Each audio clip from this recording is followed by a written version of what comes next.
আজমল চাহাব মোৰ কাৰণে হৈছে এজন ভগৱান তুল্য ব্যক্তি আৰু সেই ভগৱান তুল্য ব্যক্তিজন মই শুনি আছো যে 2 এদিনতে তেখেত নগাঁও আহিব আৰু মই তেখেতক লগ কৰিম মই তেখেতক সেৱা কৰিম এবাৰ নহয় মই হাজাৰবাৰ সেৱা কৰিম নমস্কাৰ মই দীপিকা বৰুৱা আজি এটা মই বিশেষ কাৰণত এই ভিডিঅটো বনাবলগীয়া হ'ল আসলতে মই নবনোৱাকেই আছিলো বা নবনাম বুলি ভাবিছিলো কিন্তু এতিয়া দেখিলো যে নবনালে নহব কাৰণ আজি বহুত দিনৰ পৰা আমি ফেচবুকটো খুলিবই নোৱাৰো ফেচবুকত দেখি আছো উজনিলে আজমল চাহাব যোৱালে বিভিন্ন বিতৰ্ক হৈ আছে কোনোবাই যদি কৈছে আজমল চাহাবক 24 ঘণ্টাৰ ভিতৰত উজনি ত্যাগ কৰিব লাগে কোনোবাই কৈছে যে আজমল চাহাবে মানে ক্ষমা খুজিব লাগে কোনোবাই কৈছে আজমল চাহাবে কি কৰিব লাগে মানে আমি আজমল চাহাবৰ ঘৰ ঘেৰাও কৰিম তেনেকে নানা বিভিন্ন বিতৰ্কৰ সৃষ্টি হৈছে কিন্তু এটা কথা যিখিনি সময়তে বানাকান্ত আসলে বিপদৰ বন্ধুহে প্ৰকৃত বন্ধু যিখিনি সময়ত বানাকান্ত সকলৰ কাষত কোনো এজন চৰকাৰী বিষয়ববীয়া বা কোনো এজন নেতা সংগঠন তাত গৈ পেলাই উপস্থিত নোহোৱা সময়তে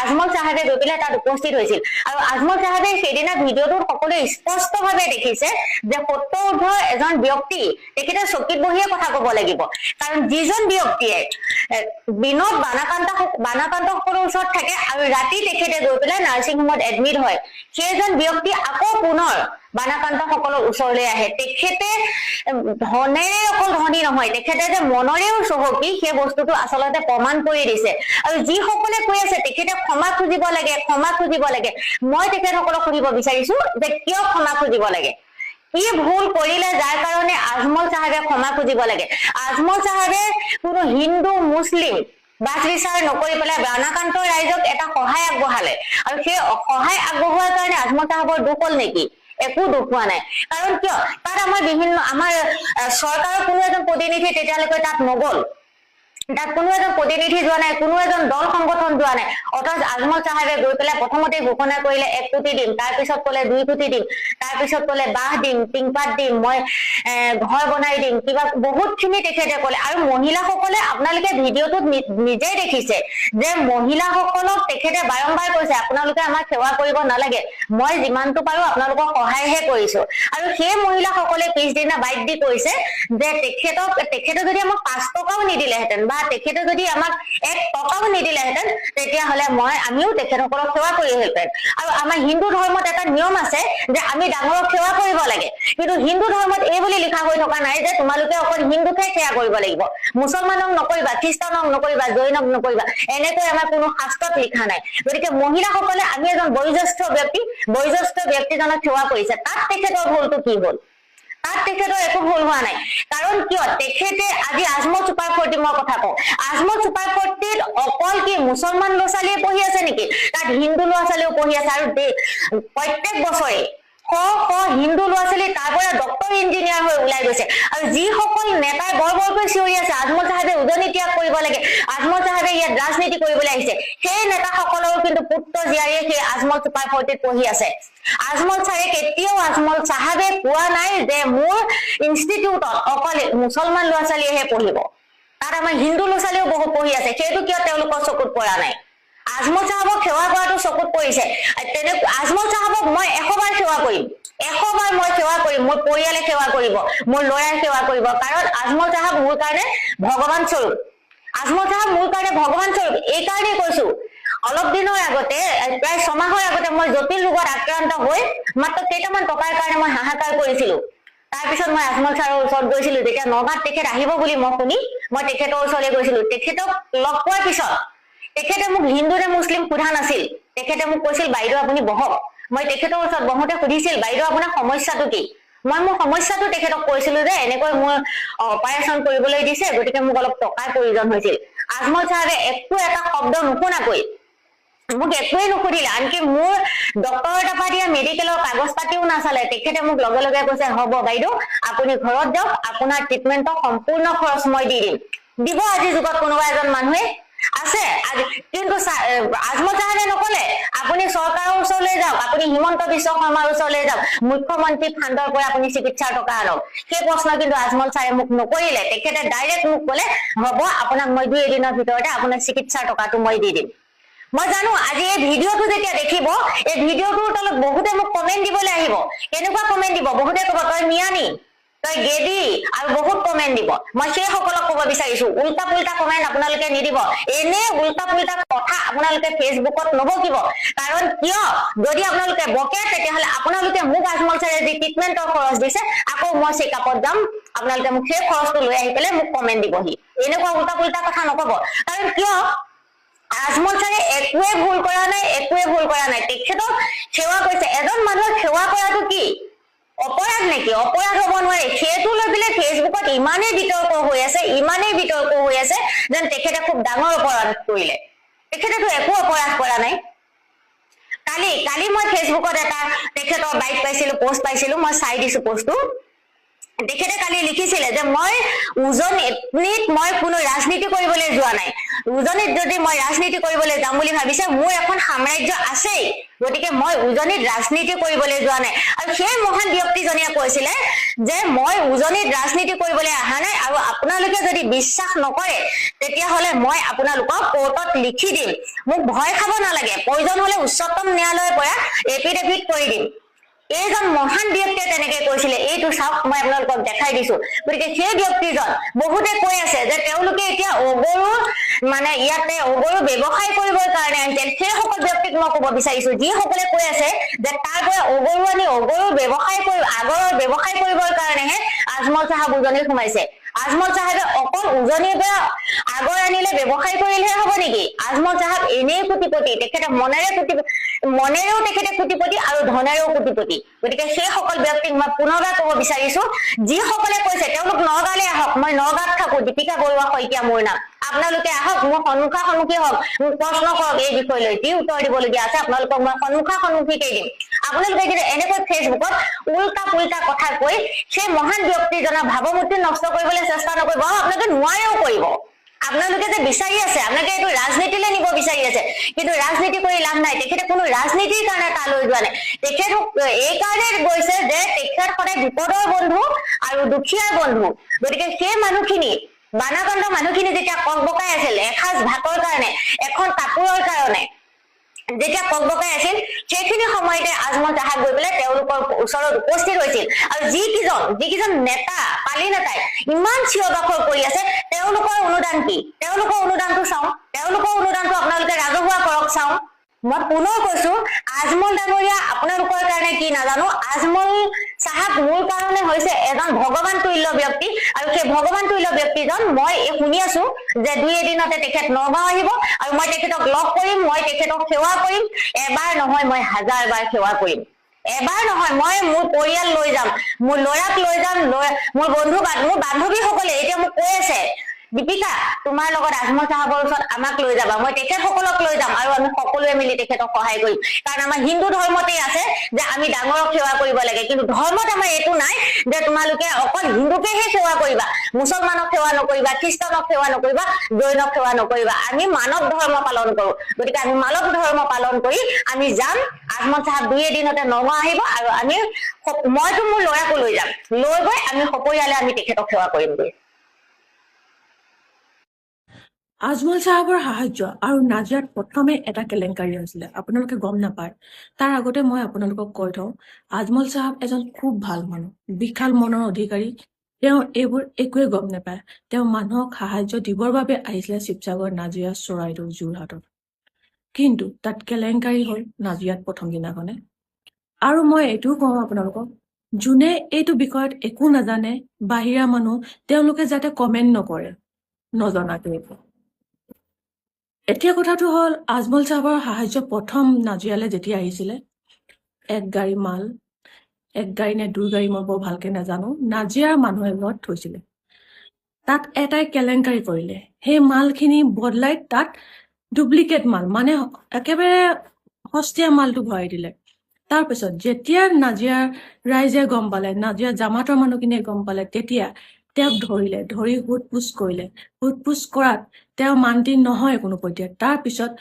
বহুতো তৰ্কাতৰ্কি হ'ল আৰু শেষত সেই ল'ৰাটোক ইমানেই মাৰিলে ৰাইজে ইমানেই মাৰিলে লাষ্টত পুলিচ গৈ পৰিস্থিতি শান্ত কৰিলে আৰু ল'ৰাটোক আৰু 1 গাড়ী মাল লৈ থানালৈ গুচি আহিলে তাৰ পাছত ৰাতি কি হ'ল কেনেকে কি কৰিলে আজমল ফাউণ্ডেশ্যনৰ মানুহ আহি ল'ৰাটোক লৈ গ'ল এবাৰ আৰু তাৰপিছত কি হ'ল গোটেই জামাতে গোটেই ৰাইজে সেই ল'ৰাটোক সিহঁতৰ ঘৰখনক এঘৰীয়া কৰি দিলে।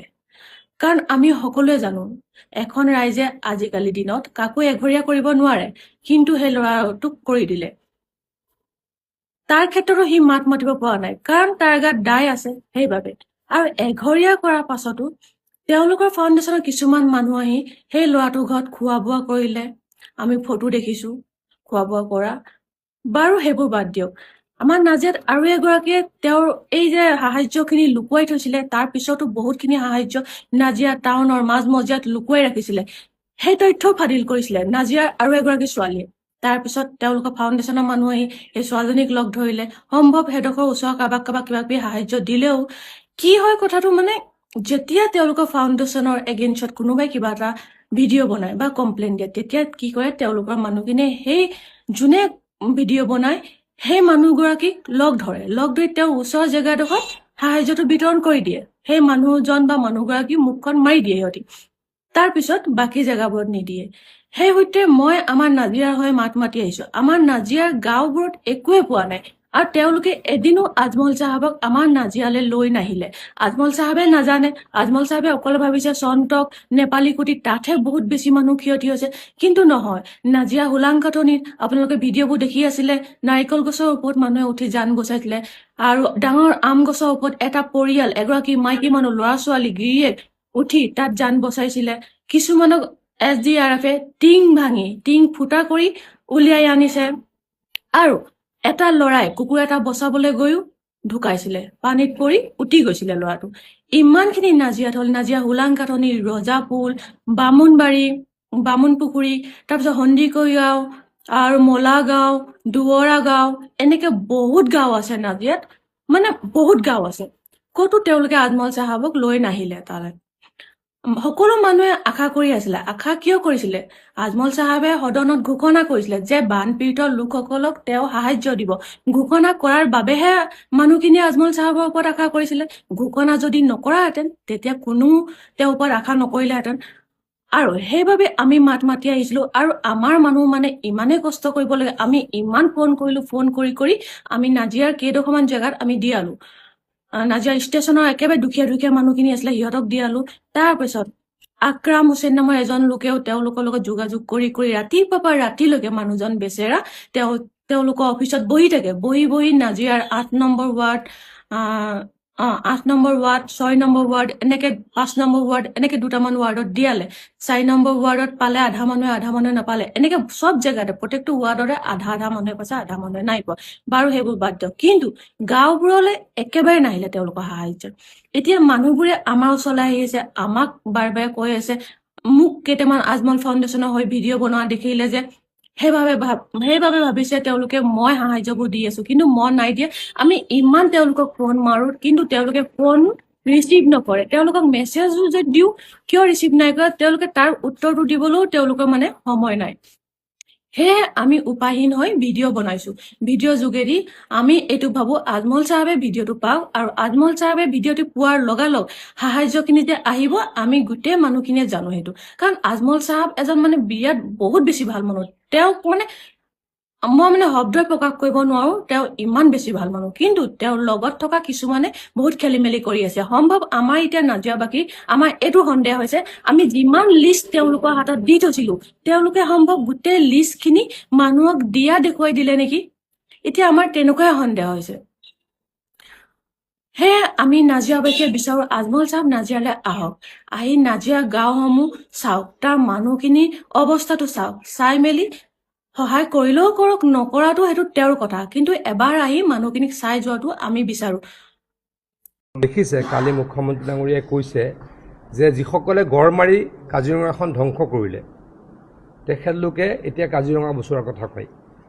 তেখেতলোকৰ মুৰব্বীগৰাকী ইমান বিদেশত পঢ়ি অহা বুলি কয়, উচ্চ শিক্ষিত বুলি কয়, ইক' চেঞ্চিটিভ জ'ন আৰু ইকনমিক চেঞ্চিটিভ জ'নৰ পাৰ্থক্য বুজি নাপায়। গতিকে তেওঁলোকে কিহৰ আন্দোলন কৰিছে মই নাজানো। ইক' চেঞ্চিটিভ জ'নটোক যদি ইকনমিক চেঞ্চিটিভ জ'ন বুলি কওঁ, এইটো কি অৰ্থ বুজালে তেখেতলোকে উত্তৰটো দিয়ক। এই ইক' চেঞ্চিটিভ ইমান জানা বুজা মানুহ, আমিতো সৰু মানুহ, আমি গাঁৱৰ অসমীয়া মাধ্যমৰ স্কুলত পঢ়া আমি সৰু মানুহ, বিদেশত পঢ়ি ডাঙৰ মানুহ, বিদেশত পঢ়ি উচ্চ শিক্ষিত বুলি কোৱা দাবী কৰা মানুহে যদি ইকো চেঞ্চিটিভ জোনক ইকনমিক চেঞ্চিটিভ জোন বুলি কয় আৰু তাৰ বিৰোধিতা কৰে, ই লজ্জাজনক। গতিকে ডিফাৰেঞ্চটো তেওঁলোকে বুজি পাওক। আৰু গড় হত্যা কিয় কৰিছিল, গড় হত্যা কৰিছিল কিয়, তাৰ কাৰণে অসমৰ মানুহে প্ৰথমে ক্ষমা খুজিল। হেল্ল' বন্ধুসকল, আমি আচলতে মই এই ভিডিঅ'টোৰ জৰিয়তে কাৰো আস্থা, যোনে যাক বিশ্বাস কৰে তেওঁলোকে বিশ্বাস কৰি থাকক, কাৰো আস্থাক মই আঘাত আনিবলৈ বিচৰা নাই।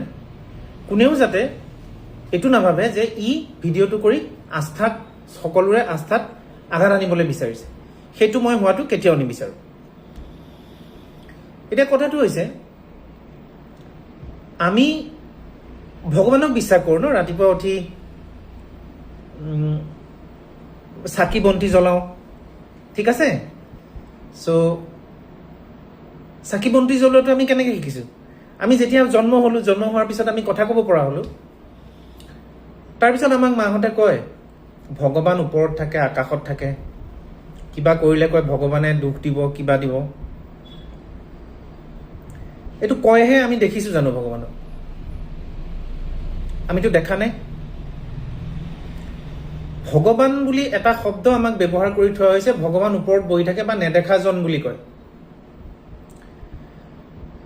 আচলতে ভগৱানৰ কনচেপ্টটো তেনেকুৱা নহয়। আমাক যি ধৰণে শিকোৱা গৈছে ঠিক তেনেকুৱা নহয় ভগৱানৰ কনচেপ্টটো। ভগৱানৰ কনচেপ্টটো বেলেগ। আপোনালোকে যোনটো ভগৱানৰ কথা কৈ আছে সেইটো ভগৱান, আৰু মই যোনটো ভগৱানৰ কথা ক'ম, যিজন ভগৱানৰ কথা ক'ম, যিজন ভগৱানৰ কথা ভাবি আছে সেইজন ভগৱান, আৰু মই যিজন ভগৱানৰ কথা ক'ম সেইজন সম্পূৰ্ণ বেলেগ।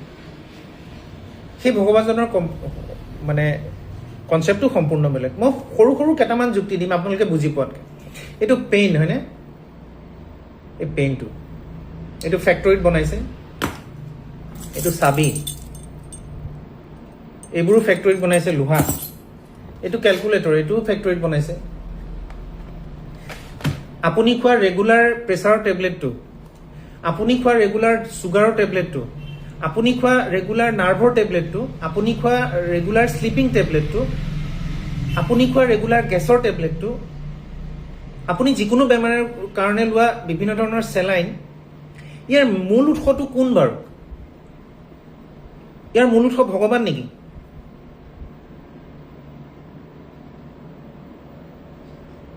আমি যোনজন ভগৱানক ট্ৰেডিশ্যনেলি বিলিভ কৰোঁ তেওঁ নেকি? ইয়াৰ মূল উৎসটোৱে হৈছে প্ৰকৃতি। ইয়াৰ মূল উৎস প্ৰকৃতি। আপুনি যিমানেই ডাঙৰ মেটেৰিয়েল এটা আপুনি কিনি আনক, যিমান ডাঙৰ মেডিচিন এটা কিনি আনক, ইয়াৰ মূল উৎসটো প্ৰকৃতিয়েই। আপুনি যিমানেই ৰাসায়নিক দ্ৰব্যৰ নাম কওক, আপুনি যিমান এআই বুলি কওক, মই ব্যৱহাৰ কৰা মোবাইলটো, মই ব্যৱহাৰ কৰা স্ক্ৰীণখন,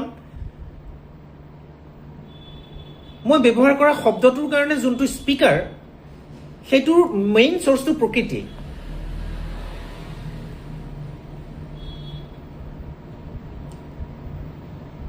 আৰু এই প্ৰকৃতিক আমি সন্মান নকৰি আমি সন্মান কাক কৰোঁ? ছাপোজ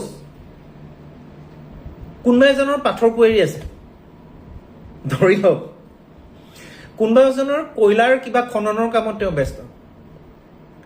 ৰাতিপুৱাই তেওঁ ধূপ ধূনা জ্বলাই ভগৱানৰ ওচৰত ক'ব, মই কথাটো কৈছোঁ যে ভগৱান আজি যে কামখিনি ভালকে কৰি দিয়া। সেইটো কেনেকুৱা ধৰণৰ কথা? আপুনি ৰাতিপুৱাই কয়লা খননৰ জৰিয়তে পৃথিৱীখন ধ্বংস কৰিবলৈ ওলাইছে।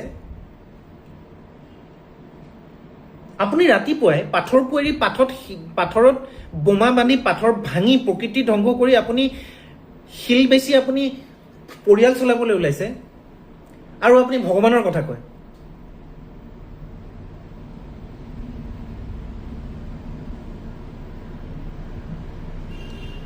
আপুনি ভাবেনে আপুনি যাক ভগৱান বুলি ভাবি আছে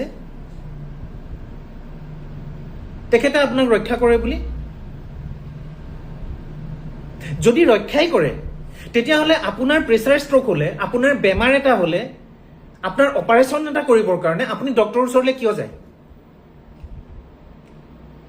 আপুনি নৰ্মেল কণ্ডিশ্যনত সুস্থ হৈ উঠি ভগৱানৰ কথা চিন্তা কৰে, কিন্তু অপাৰেশ্যনটো কৰাৰ সময়ত আপুনি মন্দিৰলৈ কিয় নাযায়, বা আপুনি মছজিদলৈ কিয় নাযায়, আপুনি গুৰুদ্বাৰলৈ কিয় নাযায়, আপুনি চাৰ্চলৈ কিয় নাযায়, গীৰ্জালৈ?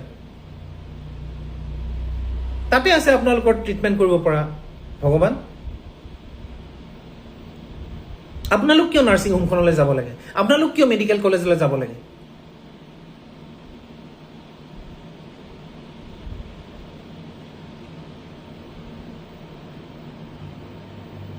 ভগৱান কোন আচলতে? ভগৱানৰ কনচেপ্টটো কি? আমি নাথাকিলে ভগৱানো নাই। ভগৱান মানৱ সৃষ্ট। আচল ভগৱান কোন? আচল ভগৱান হৈছে প্ৰকৃতি। আপোনাক চাহ দি থকা গছডাল। মই আজি কিবা এটা কামত লাখটকীয়ালৈ গৈছিলোঁ, ৰেপিডত, স্কুটাৰখনত। মোক স্কুটাৰ অলাজনে ক'লে, দাদা এই তলেদি গ'লে পানী হ'ব, আমি কাহিলীপাৰাৰ পৰা হেৰিয়েদি যাম, এই যোনটো পাহাৰৰ ওপৰেদি যোনটো মেডিকেল কলেজৰ ৰাস্তা আছে সেইফালেদি যাওঁ। মই বোলো ব'লা, খহনীয়া হৈছে নেকি? বোলে নাই হোৱা। মই গৈ তাৰ মাজৰ গছখিনিৰ তলেদি স্কুটাৰখন চলি গৈছে, আৰু মই ফিল কৰিছোঁ বতৰটো গৰমৰ, একদম বাকী চোৱা গৰম। যেতিয়া পাহাৰৰ ওপৰত উঠি মই গছৰ তলেদি গ'লো, মই এটা ফিল কৰিছোঁ যে ঠাণ্ডা, এয়াৰ কুলাৰতকৈও ঠাণ্ডা। কোনে দি আছে? ভগৱানে দি আছে নেকি? গছবোৰে দি আছে।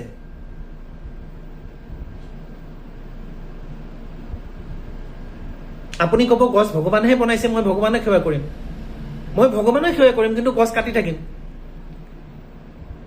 আপুনি একো ওপৰৱালা বুলি একো আপুনি সেৱা কৰিব নোৱাৰে। আপুনি প্ৰকৃতিখনক সেৱা কৰক। আপুনি জন্ম হোৱাৰ বাবে যদি আপুনি জীৱনত এডাল, দুডাল, তিনিডাল, চাৰিডাল গছো বচাব পাৰে, আপুনি কিবা এটা কৰাৰ ফলত যদি মানুহৰ ভাল হয়, সেইটো শাৰীৰিকভাৱে হ'ব পাৰে, মানসিকভাৱে হ'ব পাৰে, সেইটোৱে আপোনাৰ বাবে পুণ্য নহয় জানো?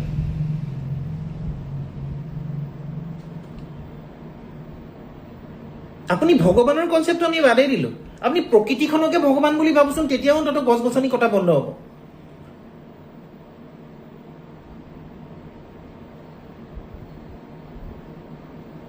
প্ৰকৃতি ইমানেই ষ্ট্ৰং, মানুহৰ বাহিৰে এই প্ৰকৃতিত, এই পৃথিৱীত কোনো জীৱ জন্তুৱে পইচা পাতি খৰচ নকৰে, পইচা ব্যৱহাৰ কৰিব নাজানে। কিন্তু প্ৰতিটো জীৱ জন্তু দেখাত কিমান ধুনীয়া আপুনি দেখিছেনে? জংঘললৈ গ'লে হৰিণাজনীয়ে পাউডাৰ লিপষ্টিক, নিজৰ বিউটিটো প্ৰকাশ কৰিবৰ কাৰণে পাউডাৰ, লিপষ্টিক, আৰ্টিফিচিয়েল বস্তু সানিব নালাগে। তাই তেনেকেই বিউটিফুল। হাতীটোৰ বিউটিটো উপলব্ধি কৰিবৰ কাৰণে হাতীটোৱে পাউডাৰ স্নো, আফগান স্নো, বৰলিন, এস্পলিন সানি আহি পেলাই আপোনালোকৰ আগত নোলালেও সি তেনেকৈ ধুনীয়া হৈ থাকিব।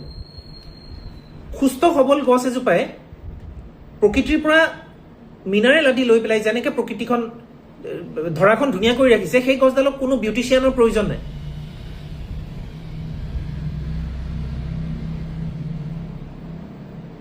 এই পৃথিৱীত থকাৰ আমাৰ যোগ্যতা কিবা আছে? আপুনি ভাবেনে? কাজিৰঙাত আপুনি দেখিছে যধে মধে হৰিণা মৰি থকা, চাৰিওফালে বাঘে হৰিণা মাৰি চাৰিওফালে পেলাই থোৱা? কোনো জন্তুৱে লগাতকৈ বেছি নাখায়। বাঘটোৰ যেতিয়া প্ৰয়োজন হ'ব তেতিয়াহে এটা হৰিণা মাৰে। সিও জানে মই যদি ইয়াতকৈ বেছি খাই দিওঁ, যধে মধে মাৰা কৰোঁ, এই হৰিণাবোৰ নাইকিয়া হৈ যাব। সিহঁতে নিজে ভাৰসাম্য ৰক্ষা কৰিব জানে প্ৰাকৃতিক। আৰু আমি মানুহ হৈ ছায়েন্স পঢ়ি, বায়'লজি পঢ়ি, জুলজি পঢ়ি, মেডিকেল পঢ়ি আমি এজন ভগৱানক বিশ্বাস কৰি থাকোঁ, যাৰ অস্তিত্ব এই পৃথিৱীত আছে নাই সন্দেহজনক। ছায়েন্সে আজিলৈকে প্ৰমাণ কৰিব পৰা নাই। প্ৰতিজন লোকে নিজৰ ঘৰত এটা মানে সেউজীয়া এটা গ্লোব লৈ থাকক। গ্লোব এটা লৈ ৰাতিপুৱাই সেই গ্লোবটো সেৱা কৰক। অন্ততঃ আপোনালোকৰ প্ৰকৃতিৰ প্ৰতি এটা দায়িত্ব বাঢ়িব যে হয়, মই প্ৰকৃতি ধ্বংস কৰিব নালাগে।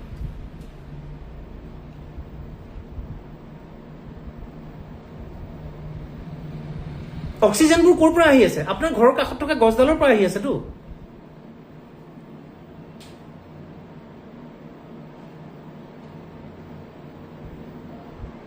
আপুনি ৰাতিপুৱাই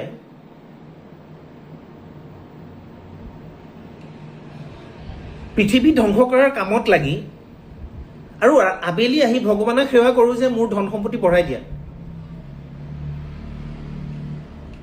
আপুনি নীতিগতৰ ফালৰ পৰা আমি শুদ্ধ নে? আমি প্ৰকৃতিকে সন্মান কৰিব নাজানো।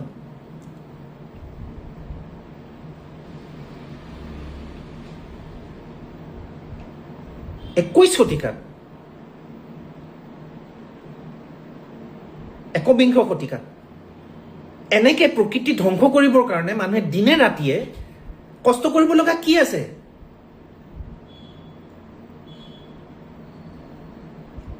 প্ৰতিটো বস্তু পাৰ্মানেণ্ট নহয়। ইম্পাৰমানেন্স বুলি এটা শব্দ আছে। কোনো পাৰ্মানেণ্ট নহয়।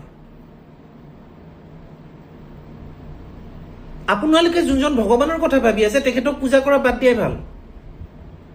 মই কোনো ধৰ্মক উপলুঙা কৰা নাই, মই চিন্তা কৰি চাবলৈ দিছোঁ কিয় বাদ দিয়া ভাল। মই যদি ৰাতিপুৱাই সেৱা কৰি গৈ পেলাই ভগৱানৰ কথা ভাবি পেলাই প্ৰকৃতি ধ্বংস কৰি আছো, মই সমৰ্থন কৰিছোঁ প্ৰকৃতি ধ্বংস কৰিবৰ কাৰণে যোনখন জেগাত মই জি আছো, কোনজন ভগৱানৰ কথা আমি কৈ আছো? প্ৰকৃতিয়ে ভগৱান। সকলোৱে একোটা একোটা সেউজীয়া গ্লোব লৈ ৰাতিপুৱাই ধূপ ধূনা দি সেৱা কৰক, অন্ততঃ ৰেচপেক্টটো বাঢ়িব পৃথিৱীখনৰ প্ৰতি। মই যোনটো ফ্লেটত আছিলোঁ, মোৰ প্ৰব্লেমটো এটাই, মই সূক্ষ্মভাৱে কথাবোৰ চিন্তা কৰোঁ। মই যোনটো ফ্লেটত আছিলোঁ বেক চাইডে এখন হেৰি আছিলে, মানে এটা পুখুৰী আছিলে। মই যেতিয়া আহোঁ, প্ৰথম যেতিয়া আহিছোঁ ফ্লেটটোত, ৰাতিপুৱাই ডাউক চৰাই বুলি কয়, তাতে মেটেকা আছিলে। ডাউক চৰাই কেইটামান 4-5টামান ঘূৰি ফুৰে আৰু লগত সিহঁতৰ পোৱালীকেইটা পিছে পিছে ঘূৰি ফুৰে। সদায় ৰাতিপুৱা শোৱাৰ পৰা উঠি খিৰিকীখনৰ কাষত বহি চাহকাপ হাতত লৈ সদায় মই চাওঁ। কেতিয়াবা ফটোও তোলোঁ সিহঁতৰ। পুৰণা মোবাইলটোত মোৰ ফটো হয়তো আছে চাগে। ভাল লাগে। তাৰপিছতে এটা বৰটোকোলা আহে। বৰটোকোলাটো আহি পেলাই, যোনটো হাৰগিলা বুলি কওঁ, হাৰগিলা এটা আহে, আহি পেলাই গছ খায়। তাৰপিছতে এটা পানী কাউৰী আহে, আহি পেলাই সি গোটেই পুখুৰীটোৰ মাছবোৰ খেদি ফুৰে। তাৰপিছতে দুডাল নাৰিকল আছিলে, নাৰিকলকেইডাল ওপৰৰ ভাগটো মৰি গৈছিলে, নাৰিকলৰ মাজত দুটা ফুটা আছিলে। ফুটাবোৰ হয়তো কাঠৰোকা চৰাই আহি টক টক টক টককে মাৰি থাকে, আহে। আহি পেলাই ভাটৌৱেও তাত বাঁহ লৈছিলে, বিভিন্ন ধৰণৰ ভাটৌ আহে। মই তাতে চাই থাকোঁ, এখন নাটক চলি থাকে সদায়।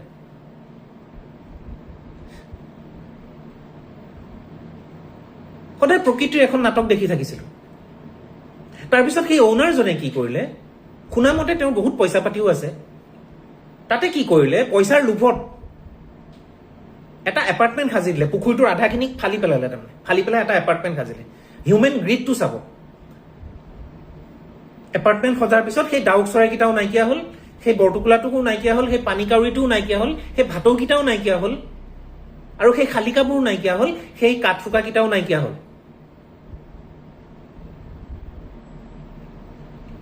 আপুনি নিজেই পাৰ্মানেণ্ট নহয়। আপুনি টকা কাৰ কাৰণে সাঁচিছে? ইম্পাৰ্মানেন্স। আপোনাৰ অস্তিত্বটোক প্ৰশ্ন কৰক। আপুনি যোন টুকুৰা মাটিত আছে সেই টুকুৰা মাটিত আপুনি সদায় থাকিব পাৰিব?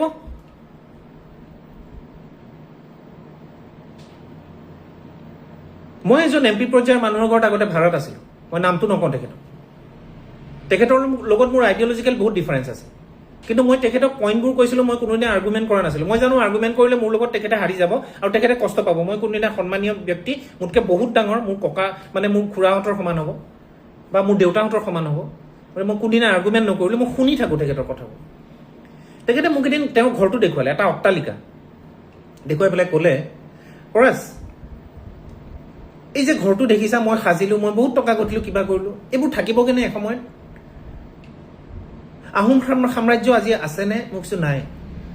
তেতিয়া তেওঁ কৈছে কোনোটো বস্তু পাৰ্মানেণ্ট নহয়, ইম্পাৰ্মানেন্স। বুদ্ধিজিমত এটা শব্দ আছে, ইম্পাৰ্মানেন্স। আজি যে এই অটপালিবোৰ কৰি আছে মানুহে, জীৱিত কালতে ইয়াৰ পৰিণাম দেখিব। যিসকলে কৰিছে তেওঁলোকে দেখিব। গতিকে আমি ভগৱান নহয়, আমি পৃথিৱীখনহে ভগৱান আমাৰ। আৰু সেইবাবেই হয়তো শংকৰদেৱে কৈ থৈ গৈছিল মানৱ ধৰ্মহে আচল ধৰ্ম। আৰু সেইকাৰণেই হয়তো শংকৰদেৱে কৈ থৈ গৈছিল, মই কাকো প্ৰমোট কৰা নাই, শংকৰদেৱৰ ফিলচফিটো বুজিবলৈ অলপ অধ্যয়ন লাগিব। কৈ গৈছিল ভগৱান নিৰাকাৰ, তাৰমানে পৃথিৱীখনেই ভগৱান, প্ৰতিটো বস্তুতে ভগৱান আছে। ইভেন টেবুলখনতো আছে, তাৰমানে ইউ ৰেচপেক্ট দেট টেবুল। গাধ এটাকো সন্মান কৰা, কুকুৰ এটাকো সন্মান কৰা। আৰু আমি কোন ভগৱানৰ কথা কৈ থাকোঁ? আমি যোনখন পৃথিৱীত যি আছোঁ সেইখনৰ প্ৰতি যদি আমি কৃতজ্ঞ নহয়, আমি আৰু কি ভগৱান লাগে আমাক? যিসকলে আজি আন্দোলন কৰি আছে 1 কিলোমিটাৰ কৰিব লাগে, বা যিকেইজন মন্ত্ৰীয়ে আজি বা মুখ্যমন্ত্ৰীয়ে আজি মানে ছাপোৰ্ট কৰি আছে 1 কিলোমিটাৰটো হ'ব লাগে বুলি তেওঁলোকে চিন্তা কৰিছেনে after 100 years what is going to be happen there in Kaziranga? Not 100 years, after 10 years or after 5 years 1 kilometre কৰাৰ পিছত তেওঁলোকে এইটো কথা চিন্তা কৰিছেনে যে তেওঁলোক পাৰ্মানেণ্ট নহয়, ইম্পাৰ্মানেন্স, তেওঁলোক নাথাকে এই পৃথিৱীত। কিন্তু তেওঁলোকে কৰি যোৱা কৰ্মটোৰ কাৰণে পিছৰ প্ৰজন্মবোৰে যে কি ভুগিব লাগিব বা সেই জীৱ জন্তুবোৰে কি ভুগিব লাগিব সেইটো তেওঁলোকে চিন্তা কৰিছেনে?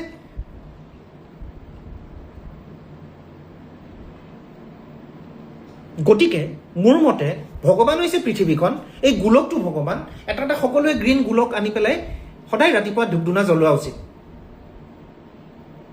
মই সদায় ৰাতিপুৱা ধূপডাল জ্বলাওঁ পৃথিৱীখনৰ নামতে।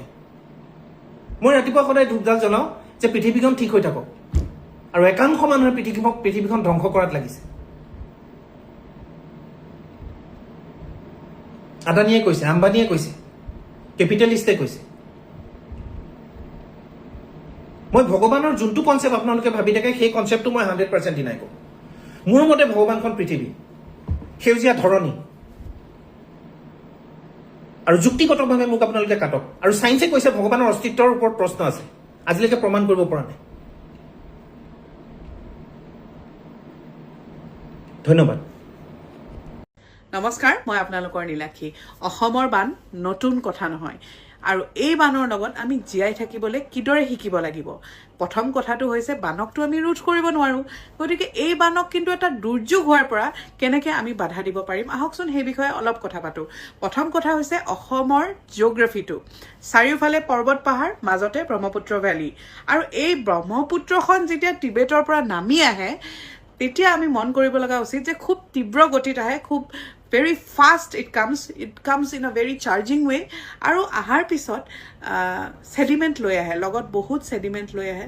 আৰু তুলনামূলকভাৱে যেতিয়া অসমৰ সমতল জেগাত নদীখন আহি পৰেহি তীব্ৰ গতিটো কমি যায়, প্ৰথম কথা। দ্বিতীয় কথা, সেডিমেণ্ট ডিপজিশ্যন হয়। যিমান সেডিমেণ্টছ লৈ আহি থাকে, যিমান পলস লৈ আহি থাকে ওপৰৰ পৰা, সেই পলসবিলাক ইয়াত ডিপজিট হয়। ডিপজিট হৈ পেলাই কি হৈছে, তলৰ ৰিভাৰ বেডখন বছৰে বছৰে ওপৰলৈ গৈ আছে, আৰু ওপৰলৈ যোৱা মানে কি নদীখন বহল হৈ গৈ আছে।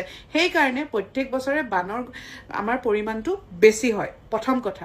ছেকেণ্ড কথা, তাৰে উপৰি আমাৰ অসমৰ মনচুন খুব বেছি মনচুন হয়, আমাৰ মনচুন ইজ ভেৰি হেভি। সেইটো কাৰণেও নদীখন দিন দিন বহল হৈ হৈ গৈ আছে। এতিয়া কিন্তু আমি শুনা জেগাবিলাক হৈছে লখিমপুৰ, ধেমাজি, বৰপেটা, এনেকুৱা জেগাত বান হয়। এইবাৰ শিৱসাগৰত এটা ভাবিব নোৱাৰা এটা দুৰ্যোগ ঘটিলে। কিয় ঘটিলে? ইয়াতে মানুহৰ কিছুমান কামে ইয়াক বেছিকৈ আগবঢ়াই নিছে নেকি? চৰকাৰে কৈছে খুব কম সময়ৰ ভিতৰত বেছিকৈ বৰষুণ পৰিছে। এইটোৱে হৈছে ক্লাইমেট চেঞ্জ। যেতিয়া বহুত মাহৰ যেতিয়া বৰষুণ খুব কম দিনত আহি পেলাই পৰেহি, ডেট ইজ ক্লাইমেট চেঞ্জ। আৰু ক্লাইমেট চেঞ্জ কিয় হৈছে? আমাৰ ভুলৰ কাৰণে। আমি ডিফৰেষ্টেশ্যন কৰিছোঁ, আমি গছ কাটিছোঁ। যিমানেই গছ কাটিছোঁ সিমানেই ছেডিমেণ্ট আহিছে, সিমানেই পানী বহল হৈছে, সিমানেই নদী বহল হৈছে। ছেডিমেণ্ট যিমান ওপৰৰ পৰা যিমান তীব্ৰ গতিত আহি পেলাই যিমান বৰষুণ বেছি হ'ব কম সময়ত, সিমানেই ছেডিমেণ্ট জমা হৈছে, আৰু খুব কম সময়তে এনেকুৱা ধৰণৰ এটা পৰিস্থিতিৰ আমি দেখিব পাইছোঁ। আৰু তাৰে লগতে আমি ৱেটলেণ্ডছবিলাক আমি বন্ধ কৰি দিছোঁ, আমি মাইনিং কৰি আছোঁ, ডিফৰেষ্টেশ্যনৰটো কথাই নকওঁ। গতিকে নেচাৰৰ যিটো প্ৰেছাৰ, তাৰে ওপৰত হিউমেন প্ৰেছাৰটো বহুত বেছি হৈ গৈছে। এতিয়া যদি আমি চলিউশ্যনলৈ আহোঁ, মাথাউৰি বনাই আছোঁ, বছৰে বছৰে চৰকাৰে মাথাউৰি বনাইছে। এই মাথাউৰিবিলাক কিবা কামত আহিছেনে? একেবাৰে অহা নাই। মাথাউৰি যদি কামত আহিলে হয়, এইটো আমি দেখা নাপালোঁ হয় যি আমি দেখিছোঁ। হ'ব পাৰে কিছু কিছু অঞ্চলত মাথাউৰিয়ে কামত দিছে, এম্বেংকমেণ্টছ আমি কৰিছোঁ, কিন্তু সকলো জেগাত নহয়। আৰু নেক্সট হৈছে ড্ৰেজিং। চৰকাৰে ড্ৰেজিং কৰে। ড্ৰেজিং মানে কি হৈছে, এই যে ছেডিমেণ্ট বা পলস ডিপজিশ্যন হৈছে বুলি কৈছোঁ, এইটো পলসটো উলিয়াই দিয়ে যাতে মানে আমাৰ ৰিভাৰ বেডখন তললৈ গৈ থাকে। কিন্তু এইটো পচিবল নহয়। প্ৰথম কথা হৈছে because of the amount of the sediment. Second কথা হৈছে যিমান আমি ড্ৰেজিং কৰিছোঁ তাতকৈ বেছি পৰিমাণে ছেডিমেণ্ট আহি আছে। গতিকে আমি কি কৰিব পাৰোঁ? আমি শিকিব পাৰোঁ জাপানৰ পৰা। জাপানত যে 2024 চনত এটা আৰ্থকুৱেক আহিছিলে, বহুত ধ্বংস হৈছে, বহুত কিবা কিবি ক্ষতি হৈছে, কিন্তু যিমান হ'ব লাগিছিলে সিমান নহ'ল। বিকজ তেওঁলোকে জীয়াব শিকিছে তেওঁলোকে যদি টেকটনিক প্লেটছৰ ওপৰত যিটো জাপান ট্ৰেঞ্চ আছে সেই ট্ৰেঞ্চৰ ওপৰত যদি ইফ দে আৰ লোকেটেড তেখেতসকল অৱস্থিত তেখেতসকলে দে হেভ লাৰ্ণড যে আমি আৰ্থকুৱেকৰ লগত কেনেকৈ জীয়াই থাকিব লাগিব এতিয়া অসমত যিহেতু বছৰে বছৰে বান আহিছে যি কাৰণতে নহওক মই কৈছোঁ গতিকে বানৰ লগত আমি কেনেকৈ জীয়াই থাকিব লাগিব প্ৰিপেয়াৰ্ডনেছ আমাৰ জিৰ' কাৰণ আমি এতিয়া হাই ছেটেলমেণ্টছৰ ধ্যান কৰিব লাগিব যিহেতু পানীটো আহি যায় হাই ছেটেলমেণ্টছ তাৰ উপৰি আমি ইভাকুৱেশ্যন প্লেনছবিলাক আমি মানুহক অকল SDRF NDRF শিকিলে নহ'ব মানুহেও ডিজাষ্টাৰ মেনেজমেণ্টত মানুহকো ট্ৰেইন কৰাব লাগিব কাক ফোন কৰিব ক'ত যাব flood resistant schools flood resistant hospitals যাতে ইমাৰ্জেঞ্চি বস্তুবিলাক এই যে মানুহ যে আমাৰ যে প্ৰাণ ক্ষতি হৈছে ইমান যে শ মানুহ মৰিছে সেইটো আচলতে কাৰ ভুল অলপ ভাবি চোৱা উচিত মানুহখিনিৰ ভুল নে আমাৰ ভাল প্ৰিপেয়াৰ্ডনেছ নাই এনেকুৱা এটা দুৰ্যোগৰ কাৰণে কাৰ ভুল আচলতে সেই মানুহখিনিতো মৰিব লগা মানুহ নাছিলে বৰ দুখৰ বিষয় মানে সেইটো আমি ভাবি চোৱা উচিত আৰু আমাৰ চৰকাৰৰ বহুত ৰিচোৰ্চেছ আছে তেওঁলোকে নিশ্চয় পাৰিব আৰু যিহেতু এতিয়া এনেকুৱা এটা কথা হৈছে যে অসম আৰু বান দুইটা যেন এটা এনেকুৱা শব্দ যে অসমতো বানপানী হয়ে আমি নৰ্মেলাইজ কৰি লৈছোঁ হয় বান অনিবাৰ্য কিন্তু দুৰ্যোগটো অনিবাৰ্য নহয় আমাৰ চৰকাৰৰ ওচৰত বহুত ৰিচোৰ্চ আছে ডেফিনেটলি তেওঁলোকে পাৰিব ভাল প্ৰিপেয়াৰ্ডনেছ যাতে অহা বছৰ এনেকুৱা আৰু আমি দেখা নাপাওঁ জয় অসম অতি কমতে কাজিৰঙাত এখন 5 ষ্টাৰ হৈছে মানুহে ভাল পাব লাগে যে টকা দিব পৰা টুৰিষ্ট আহিব টকা কোনে পাব হাতীৰ মাউতে পাব জীপ চাফাৰীয়ে পাব তাৰ দোকানীয়ে পাব তাৰ ৰাইজে পাব বেলেগ ৰাজ্যত মাতি আনে জিম কৰবেট পাৰ্কৰ ভিতৰত 5 ষ্টাৰ বনাইছে এতিয়া আপোনালোকে কওক এই ভিডিঅ'টো দেখাৰ লগে লগে আপোনালোকৰ মনত কি কথা আহিছে পোনপ্ৰথমে বাৰু মোৰ কথাটো মই কৈ আছোঁ যেতিয়া মই এই ভিডিঅ'টো দেখিছিলোঁ যেতিয়া এই কথাষাৰ গম পালোঁ যে কাজিৰঙাৰ ৰাষ্ট্ৰীয় উদ্যানৰ ভিতৰত এখন 5 ষ্টাৰ হোটেল হ'বলৈ গৈ আছে কথাষাৰ গম পোৱাৰ লগে লগে মোৰ মনত এটা প্ৰশ্নই আহিছিলে এটা কথাই আহিছিলে চিধাই যে কিয় হ'ব লাগে কাজিৰঙাৰ নেশ্যনেল পাৰ্কৰ ভিতৰত কিয় 5 ষ্টাৰ হোটেলখন লাগে সেইটো হ'ব নালাগে কাৰণ কাজিৰঙা হৈ থাকিবলৈ দিয়ক এতিয়া আপোনালোকে মন্তব্য প্ৰকাশ কৰিব যে আপোনালোকৰ মনত আচলতে কোনটো কথা আহিছে যে কাজিৰঙাৰ নেশ্যনেল পাৰ্কৰ ভিতৰত 5 ষ্টাৰ হোটেলখন হ'ব লাগে নে নালাগে ছ'চিয়েল মিডিয়াত দেখি আছোঁ মই আগতেও এটা ভিডিঅ' প্ৰস্তুত কৰিছিলোঁ কেইদিনমান আগত বহুতে বিৰোধিতা কৰিছে আৰু বহুতে সমৰ্থনো কৰিছে এতিয়া মাননীয় মুখ্যমন্ত্ৰী মহোদয়ে কেইটামান যুক্তি দিছে যে অসমখনক অন্য ৰাজ্যৰ সৈতে তুলনা কৰিছে বা অন্য দেশৰ সৈতে তুলনা কৰিছে যে কোন দেশত কোন ৰাজ্যত এনেদৰে নেশ্যনেল পাৰ্কৰ ভিতৰত 5 ষ্টাৰ হোটেল আছে এতিয়া কোনো ৰাজ্য ইখন ৰাজ্য সিখন ৰাজ্যৰ সৈতে কেতিয়াও নিমিলে বেলেগ ৰাজ্যত তেওঁলোকে কি ধৰণে চিন্তা কৰি তেওঁলোকৰ পৰিৱেশৰ মাজত কেনেদৰে 5 ষ্টাৰ হোটেলখন নেশ্যনেল পাৰ্কৰ ভিতৰত বনাইছে বা ৰাখিছে সেইটো তেওঁলোকৰ বিচাৰ্য বিষয় তেওঁলোকৰ কথা কিন্তু আমাৰ অসমত আমাৰ কাজিৰঙাখনৰ কথা যদি চিন্তা এবাৰ কৰি চাওঁ তেনেহ'লে আটাইতকৈ পোনপ্ৰথমে মনলৈ অহা কথা হ'ল কি যে অসমখনক উন্নতি কৰিবলৈ কাজিৰঙা নেশ্যনেল পাৰ্কৰ ভিতৰত 5 ষ্টাৰ হোটেলখন নহ'লেও হ'ব অসমখন উন্নতি হোৱাটো আমি সদায় বিচাৰোঁ অসমৰ পৰা লাখ লাখ নিবনুৱা ডেকা গৈ পেলাই বহিৰাজ্যত কৰ্মৰত হৈ আছে আজি গতিকে তেনেকুৱা এটা ডাঙৰ প্ৰকল্প হাতত ল'ব নোৱাৰি নেকি তেনেকুৱা কাম কৰিব নোৱাৰি নেকি যে সেই ফেক্টৰী বহক কোম্পানী বহক যাৰ দ্বাৰাই সেই অসমৰ যুৱকসকলে অসমতে কৰ্মৰত হৈ থাকক তেতিয়াওতো অসমখন উন্নতি হ'ব এক প্ৰকাৰে কিন্তু অসমখন উন্নতি কৰিবলৈ গৈ হাতী চলোৱা মাউতৰ লাভালাভ হ'ব জীপ চলোৱাসকলৰ লাভালাভ হ'ব আশে পাশে থকা দোকানীসকলৰ লাভ হ'ব সেই ক্ষেত্ৰত মুখ্যমন্ত্ৰী ডাঙৰীয়াই যুক্তি দেখাইছে যে 5 ষ্টাৰ হোটেলখন হ'লে কি কাৰ কেনেকুৱা লাভ হ'ব কিন্তু ঠিক আছে হাতী চলোৱা মাউতজনে পইচা পাব জীপ চলোৱাজনে পইচা পাব আশে পাশে সৰু সুৰা দোকানবোৰে পইচা পাব কিন্তু যিসকল ইতিমধ্যে তাত লজ আছে তাত হোটেল আছে হোমষ্টে কিবাকিবি অসংখ্য আছে তেওঁলোকৰ লাভ হ'ব জানো যদি 5 ষ্টাৰ হোটেলখন তাত থাকে এতিয়া কাজিৰঙাৰ যি ইক' চেঞ্চিটিভ জ'ন বুলি যি 10 কিলোমিটাৰলৈকে এটা ব্যাঘাত গণ্য কৰা হয় সেই ইক' চেঞ্চিটিভ জ'নটো 10 কিলোমিটাৰ ঠাইত 1 কিলোমিটাৰ কৰিব বিচাৰিছে বন্যপ্ৰাণীসমূহৰ বাবে আচলতে কাজিৰঙাখন বৰ্তমান যেনেদৰে আছে মই ভাবোঁ তেনেদৰে থাকিবলৈ দিয়াটো উচিত হ'ব প্ৰকৃতিৰ লগত ইমানো খেলা কৰিব নাপায় কাৰণ যদি 10 কিলোমিটাৰ ঠাইত 1 কিলোমিটাৰ ব্যাঘাতলৈ চপাই অনা হয় তেনেহ'লে তাত বিভিন্ন সমস্যাই দেখা দিব মই ভাবোঁ গতিকে আপোনালোকে মন্তব্য প্ৰকাশ কৰিব যে কি ভাবিছে, সমৰ্থন কৰিছে নেকি যে কাজিৰঙাৰ ভিতৰত 5 ষ্টাৰ হোটেলখন হওক নে হ'ব নালাগে। আপোনালোকে আপোনালোকৰ নিজৰ নিজৰ মতামত আগবঢ়াব বুলি আশা ৰাখিছোঁ। সকলোকে ধন্যবাদ জনালোঁ। জয় জুবিন দা। মামা এটা কথা কওকচোন, এই কাজিৰঙাত যে প্ৰতিবাদ চলি আছে, এই প্ৰতিবাদটো কোনে কৰি আছে তাৰ বিষয়ে কিবা ক'ব নেকি? কাজিৰঙাক লৈ কংগ্ৰেছে প্ৰতিবাদ কৰিব বিচাৰে। অ' আচ্ছা, কংগ্ৰেছেহে কৰি আছে নেকি? মই গমেই পোৱা নাছিলোঁ নহয় কংগ্ৰেছে কৰি আছে বুলি। এতিয়াহে গম পালোঁ। আৰু এটা কথা নহয়, এই যে ইক' চেঞ্চিটিভ জন বুলি কিবা এই জনৰ কথা কৈ আছে যে, এই কি মানে কেছটো কি? কিমান বিঘা মাটি আছে মানে এই ইক' চেঞ্চিটিভ জনত? কাজিৰঙাত ইক' চেঞ্চিটিভ জোন আজিৰ দিনত নায়েই, চৰকাৰে কৰিলেহে ইক' চেঞ্চিটিভ জোন হ'ব। অ' আচ্ছা, কাজিৰঙাত মানে ইক' চেঞ্চিটিভ জন বুলি একো নাই। আপুনি যে সেইদিনা কৈছিলে 10 বিঘাৰ পৰা এবিঘালৈ আনিলে ইক' চেঞ্চিটিভ জনটো, মানে সেয়া কি আছিলে? ৰাইজৰ খং উঠিছে। মইতো আগতে কৈছো যে ৰাইজৰ আৰু যদি সঁচাকৈ এইবোৰ চলি থাকে ৰাইজৰ আৰু খং উঠিব। এটা কথা কিন্তু ঠিক, ৰাইজে বৰ্তমান বুজি পাইছে, গম পাইছেনে? ৰাইজে খং কৰিছে, খং আপোনালোকৰ ওপৰত কৰিছে, গম পাইছে নাই কথাটো? আপোনালোকৰ ওপৰত কৰিছে। আপুনি এটা কথা কওকচোন, এতিয়া যে ছ'চিয়েল মিডিয়াত ইমানেই প্ৰতিবাদ, প্ৰত্যেকে ভিডিঅ' বনাইছে, অসমৰ বাহিৰৰ ক্ৰিয়েটৰখিনিয়েও এতিয়া কাজিৰঙা বচাবৰ কাৰণে ভিডিঅ' বনাই আছে, তাৰ বিষয়ে আপুনি কি ক'ব? আৰু ৰাইজে যদি কাজিৰঙা নবচায়, ফেচবুক টুইটাৰে কাজিৰঙা বচাব নোৱাৰে। আপুনি ক'ব বিচাৰিছে মানে এই ছ'চিয়েল মিডিয়া ভিডিঅ' ক্ৰিয়েটৰখিনিয়ে ভিডিঅ' বনাই বনাই কাজিৰঙাখন ৰক্ষা কৰিব নোৱাৰে।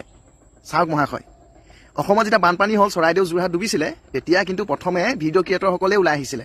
ভিডিঅ' ক্ৰিয়েটৰসকলৰ সহায়েৰে গোটেই অসমৰ মানুহে সহায় কৰিছিলে। ভিডিঅ' ক্ৰিয়েটৰসকলৰ ভিডিঅ' চাই, ভিডিঅ' পাই পেলানিহে অসমৰ মানুহ ওলাই আহিছিলে, অসমৰ বাহিৰৰ মানুহ ওলাই আহিছিলে। তেতিয়া কিন্তু আপোনালোক ওলাই অহা নাছিলে। ভিডিঅ' ক্ৰিয়েটৰৰ ভিডিঅ' চাই পেলানিহে অসমৰ ৰাইজ, অসমৰ বাহিৰৰ ৰাইজ ওলাই আহিছিলে সেই বানাক্ৰান্ত লোকসকলক সহায় কৰিবৰ বাবে। ভিডিঅ' ক্ৰিয়েটৰসকলে যদি কৰোঁ বুলি ভাবে, সকলো কামেই কৰিব পাৰে। ভাল কামত সদায় সকলোৱে ছাপোৰ্ট কৰিব, সেইটো বুজিব কথাটো, গম পাইছেনে? বৰ লেকচাৰ নিদিওঁ আৰু দেই। মই মহাপ্ৰলয় 19 জুলাই তাৰিখে যি সৃষ্টি হৈছিল অসমত, তাৰ প্ৰসংগতে এই কথাখিনি ক'ব বিচাৰিছোঁ। আৰু মোৰ দৃঢ় বিশ্বাস এই কথাখিনি আপোনালোকেও নিজে অনুভৱ কৰিছে আৰু সেইখিনি আমি বিনিময় কৰিব বিচাৰিছোঁ। অসম চৰকাৰৰ বৰ্তমানৰ মুখ্যমন্ত্ৰী এজন ভাৰতবৰ্ষৰ অতি সৰ্বশক্তিমান মুখ্যমন্ত্ৰী। এই মুখ্যমন্ত্ৰীগৰাকীয়ে এটা সময়ত 15 বছৰ কাল কংগ্ৰেছ দলৰ লগত জড়িত আছিল আৰু এতিয়া তেখেতে সুদীৰ্ঘ 12 বছৰ কাল ভাৰতীয় জনতা পাৰ্টীৰ দলৰ লগত জড়িত হৈ আছে। তেখেতৰ চিন্তা চৰ্চা অভিজ্ঞতা অত্যন্ত ভাল বুলি আমি ভাবোঁ আৰু এজন দূৰদৰ্শী পাৰদৰ্শী নেতা। কিন্তু 19 জুলাই তাৰিখে যি মহাপ্ৰলয় সৃষ্টি হ'ল, তাক আমি অনুসন্ধান কৰি চোৱাৰ পিছত গম পালোঁ যে নগালেণ্ডৰ মন জিলাৰ পৰা খহি অহা বালি শিলেই যিখিনি আহিলে অপৰ্যাপ্ত পৰিমাণৰ, সেইখিনি পৰিলেহি আহি পেলাই দিখৌ নদীত, আৰু দিখৌৰ পৰাই সৃষ্টি হ'ল মহাপ্ৰলয়। 4খন জিলা, বিশেষকৈ চৰাইদেউ, শিৱসাগৰ, যোৰহাট, গোলাঘাটত এক আতংকৰ সৃষ্টি কৰিলে। মানুহে 10 মিনিট সময় নেপালে যে নিজৰ প্ৰাণ বচাবৰ কাৰণে। আজিও শতাধিক মানুহ মৃত্যু হৈছে, তাৰ সম্পূৰ্ণ স্পষ্ট তথ্য আজিও ওলোৱা নাই। আৰু ঘৰ বাৰী সকলো নিচিন্ন হৈ গৈছে, নামঘৰ মছজিদ নিচিন্ন হৈ গৈছে। তাত কিন্তু অসম চৰকাৰে 7 দিনৰ পিছতহে ভুমুকি মাৰিলে। 7 দিনলৈকে কি অৱস্থাত আছিল মানুহখিনি, সেইখিনি মানুহক সহযোগিতা কৰাৰ ক্ষেত্ৰত অসমৰ বিভিন্ন জিলাৰ পৰা ৰাইজ গৈ তেওঁলোকক সৰ্বোতোপৰে সহায় কৰিলে। যিটো ব্যৰ্থতা মুখ্যমন্ত্ৰীগৰাকীৰ ওলাই পৰিল, এজন দক্ষ মুখ্যমন্ত্ৰী হিচাপে, এজন অভিজ্ঞ ব্যক্তি হিচাপে, ৰাজনীতিজ্ঞ বা ৰাজনীতিবিদ হিচাপে তেখেতে যে 7 দিনে সেই বানক্ৰান্ত মানুহখিনিৰ মাজত যাব নোৱাৰিলে, এইটো বিজেপি চৰকাৰৰ চৰম ব্যৰ্থতা বুলি ক'ব লাগিব।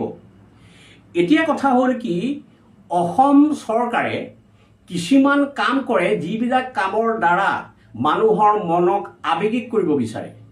আজি অসম চৰকাৰে কৈছে যে 5 তাৰকা হোটেলখন কাজিৰঙাত হ'ব, ইক' চেঞ্চিটিভ জোনৰ 10 কিলোমিটাৰটো 1 কিলোমিটাৰলৈ সংকুচিত কৰি আহিছে। আমি আগৰ পৰাই জানো ছাত্ৰ অৱস্থাৰ পৰা যে কাজিৰঙাৰ সেইখিনি মাটিয়েই জীৱ জন্তু থাকিবৰ কাৰণে অপৰ্যাপ্ত নহয়। কিন্তু তাত যেতিয়া এখন 5 তাৰকা হোটেল হ'ব, সমান্তৰালভাৱে যেতিয়া এটা ষ্টেডিয়াম হ'ব, তেতিয়াহ'লে তাৰ জীৱ জন্তু চৰম প্ৰত্যাহ্বানৰ সন্মুখীন হ'ব আৰু কাজিৰঙা ক্ৰমে ধ্বংসৰ মুখলৈ আগবাঢ়ি যাব। গতিকে অসমৰ ৰাইজে আজি কৈছে যে কাজিৰঙা যিটো অৱস্থাত আছে সেই অৱস্থাত থকাটোৱেই উচিত। কিন্তু ৰাজনৈতিকভাৱে বিভিন্ন দল সমদল উলিয়াই সপক্ষে নিব বিচাৰিছে চৰকাৰে যে তাত এখন হোটেল হ'ব লাগে পঞ্চতাৰকা হোটেল। পঞ্চতাৰকা হোটেলৰ দ্বাৰা অসমৰ প্ৰতি ৩৫ লাখ নিবনুৱা সংস্থাপিত কৰাটো সম্ভৱ নহয়। অসমৰ জলবায়ু সম্পূৰ্ণভাৱে চৰকাৰে পৰ্যবেক্ষণ কৰি নিৰীক্ষণ কৰি কৃষিভিত্তিক উদ্যোগ গঢ় দিব লাগিব। আজি অসম চৰকাৰে হোটেলৰ যোগেদি ছেমিকণ্ডাক্টৰৰ যোগেদি অসমৰ সামগ্ৰিক যিখিনি আমাৰ নিবনুৱা আছে তেওঁলোকৰ সমস্যা সমাধান কৰিব নোৱাৰে। আপোনালোকে জানে যে ভাৰতবৰ্ষৰ আটাইতকৈ ডাঙৰ চাহ উদ্যোগটো অসমত আছিলে, য'ত ৪৫ লাখ চাহ মজদুৰ ভাই ভনী আজিও তাত নিয়োজিত হৈ আছে। সেই চাহ উদ্যোগক যদি আধুনিকীকৰণ কৰা হ'লহেঁতেন, প্ৰসাৰ কৰা হ'লহেঁতেন, তাত আনুষংগিক যদি কিছুমান উদ্যোগ গঢ়া হ'লহেঁতেন, তেনেহ'লে চাহ উদ্যোগে নতুন ৰূপত আগবাঢ়ি যাবলৈ সক্ষম হ'লহেঁতেন। কিন্তু অসম চৰকাৰে সেইখিনি কথাত গুৰুত্ব নিদি ব্যক্তিগত মালিকৰ দ্বাৰা, পুঁজিপতিৰ দ্বাৰা অসমৰ সকলো বস্তু হস্তান্তৰ কৰিব বিচৰা কাৰ্যই এইটো প্ৰতিপন্ন কৰিছে যে মুখ্যমন্ত্ৰীগৰাকী প্ৰকৃততে অসমৰ জনসাধাৰণৰ কল্যাণৰ বাবে ভূমিকা গ্ৰহণ নকৰি তেখেতে পুঁজিপতিসকলৰ উন্নয়ন আৰু পুঁজিপতিসকলৰ স্বাৰ্থতে তেখেতে কাম কৰিবৰ কাৰণে অগ্ৰসৰ হৈছে। আন এক উল্লেখনীয় বিষয় যে যিটো সময়ত অসম চৰকাৰে 400 বছৰীয়া লাচিতৰ জন্ম জয়ন্তী দিল্লীত পাতিছিল, তাৰ আগতেই অসম চৰকাৰে পাতিব লাগিছিল চুকাফা ওপৰত মানে জন্ম জয়ন্তী। কিন্তু আজি 800 বছৰ পূৰ্ণ উপলক্ষে 28 চনত তেখেতে পাতিব বিচাৰিছে জন্ম জয়ন্তী চুকাফাৰ ওপৰত। সমান্তৰালভাৱে তেখেতে গন্ধৰ কোঁৱৰৰ ওপৰতো 200 বছৰীয়া জন্ম জয়ন্তী পাতিব বিচাৰিছে। এই ক্ষেত্ৰত আমাৰ এটা প্ৰশ্ন আহে যে অসম চৰকাৰ আজি ভীতিগ্ৰস্ত হৈছে। অসম চৰকাৰে গম পাইছে যে 4খন জিলাৰ মানুহ তেওঁলোকৰ প্ৰতি ক্ষুণ্ণ হৈ আছে, আৰু এই মানুহখিনি তেতিয়ালৈকে মানুহৰ ক্ষোভ থাকিব যেতিয়ালৈকে নেকি মানুহৰ মনত এই প্ৰলয়ংকাৰী বানে যে তেওঁলোকৰ ধন জন সা সম্পত্তি তেওঁলোকৰ যে ঐতিহ্য ধ্বংস কৰিলে সেইটো যেতিয়ালৈকে বুকুত থাকিব তেতিয়ালৈকে ক্ষোভিত হৈ থাকিব। সেইকাৰণে অসমৰ মাননীয় মুখ্যমন্ত্ৰীয়ে আজি চুকাফাৰ ওপৰত বা আমাৰ গন্ধৰ কোঁৱৰৰ ওপৰত মানে তেওঁলোকে জন্ম জয়ন্তী উৎসৱ পাতিবৰ কাৰণে চেষ্টা কৰিছে। কিন্তু মুখ্যমন্ত্ৰীগৰাকীক মই ক'ব বিচাৰিছোঁ যে আপুনি এজন দক্ষ মুখ্যমন্ত্ৰী হওক, মানে চিন্তা কৰক, দক্ষ মুখ্যমন্ত্ৰী হিচাপে আপুনি জনকল্যাণৰ কথাবিলাক চিন্তা কৰক। আপুনি বহুমুখী আঁচনিৰ দ্বাৰা উদ্যোগ স্থাপন কৰি নতুন নতুন চিন্তাৰে আগবাঢ়ি যাওক।